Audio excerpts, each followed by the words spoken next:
Hello everyone, আসসালামু আলাইকুম। চলে আসলাম নতুন একটা ভিডিও নিয়ে। আজকের ভিডিওটা বেসিক্যালি আমাদের হচ্ছে গাড়ির ট্যাক্স টোকেনের ডেট ওভার হয়ে গেছে। তো আমরা আমাদের গাড়ির ট্যাক্স টোকেনের কাগজটা রিনিউ করব, তো সেটার উপর ভাবলাম যে একটা ব্লগ করে ফেলি।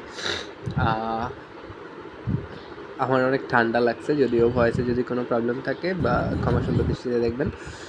আজকে আমরা প্রথম বাসা থেকে বের হয়েছি। বের হওয়ার পর আমরা গিয়েছিলাম হচ্ছে ওয়ান ব্যাংক বনশ্রী ব্রাঞ্চে। তো এইখানে ব্যাংকটাতে বললো যে ওনাদের সার্ভারের সমস্যা থাকার কারণে ওনারা আমাদের ট্যাক্সের টাকাটা জমা নিতে পারে নাই। তো তারপর আমরা এখান থেকে বের হয়ে রামপুরা ব্রাঞ্চে গেছিলাম।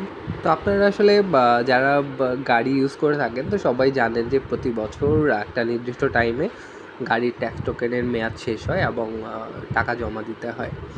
তো আমাদের গাড়ির ট্যাক্স টোকেনের মেয়াদটা শেষ হয়েছে হচ্ছে নভেম্বরে। তো আমরা আসলে দীর্ঘদিন গাড়িটা ব্যবহার করা হয়নি, কারণ আমাদের ড্রাইভার যিনি ছিলেন উনি শারীরিক অসুস্থতার কারণে উনি ছুটি নিয়ে চলে গেছিলেন গ্রামের বাড়িতে। তো তারপর ওইখানে থেকে উনি কিছুদিন পর আমাদেরকে জানায় যে উনি শারীরিকভাবে এখন গাড়ি চালাতে চাচ্ছেন না। তো সেই ক্ষেত্রে আমরা আসলে অনেক দিন আমাদের ড্রাইভার ছিল, তাছাড়া আমাদের গাড়িটা আসলে খুব বেশি একটা ইউজ হয় না, তো সেই জন্য আমরা ড্রাইভার নতুন করে আর নেই নাই।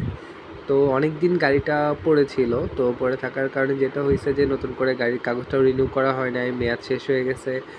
তো আমরা একটু টেনশনেই ছিলাম যে আসলে এর কারণে কোনো ধরনের কোনো যখন আমরা নতুন করে রিনিউ করব তখন কোনো জরিমানা বা গভর্নমেন্ট কোনো চার্জ করে কি না। তো সেটা নিয়ে একটা কনফিউশন ছিল। তো এই ব্যাপারে আসলে আমরা কারোর সাথে কথা বলিনি, সরাসরি নিজেরাই ব্যাংকে চলে গেছি। তো যাই হোক, ব্যাংকে যাওয়ার পর যখন আমি রামপুরা ব্রাঞ্চ এবং বনশ্রীতে জমাতে পারিনি, তখন আমরা ভাবলাম তাহলে একটা জিনিস করা যায়, আমরা আমরা গুলশান ব্রাঞ্চে টাকাটা জমা দিতে পারি। তো এরপর আমরা গেলাম হচ্ছে গুলশান ব্রাঞ্চে। গুলশান এক সার্কেলটা পার হবার পর একটু সামনে গেলেই ইউটার্ন নেওয়ার পর বা হাতের হচ্ছে ডান পাশেই ওয়ান ব্যাংক। তো আমরা আসলে ওয়ান ব্যাংকেই জমা দিয়েছি আগে কয়েকবার, তো এই জন্য আমরা আসলে অন্য কোনো ব্যাংকে না জমা দিয়ে ওয়ান ব্যাংকেই জমা দেওয়ার জন্য গেলাম। তো ব্যাংকে যাওয়ার পর ব্যাংক থেকে যেটা আমাদেরকে বললো যে ওনাদেরও সার্ভারের সমস্যা, তো আমাদের কিছুক্ষণ অপেক্ষা করতে বললো। তো আমরা কিছুক্ষণ অপেক্ষা করলাম। কিছুক্ষণ বলতে প্রায় আধা ঘন্টা 45 মিনিটের মতো অপেক্ষা করতে হয়েছে।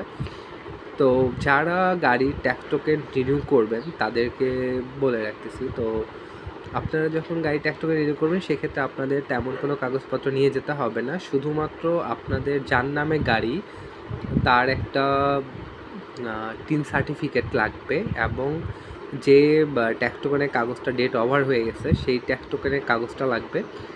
এছাড়া আর তেমন কোনো পেপারস লাগে না। গাড়ির ফিটনেসের কাগজটা, যদি ফিটনেসের ডেট মানে টাইম ওভার না হয়ে থাকে তো সেক্ষেত্রে ফিটনেসের কাগজটা একটা ফটোকপি আপনি নিতে পারেন যদি ওনারা দেখতে চায়। আর আমাদের টোটাল কস্ট হয়েছে হচ্ছে 31,700 সামথিং। তো থ্যাংক ইউ সো মাচ আমার ভিডিওটা দেখার জন্য। যদি আপনাদের কোনো ইনফরমেশন লাগে আমাকে কাইন্ডলি কমেন্ট বক্সে জানাবেন, আমি অবশ্যই চেষ্টা করবো আপনাদের সাথে শেয়ার করার জন্য। থ্যাংক ইউ, আসসালামু আলাইকুম।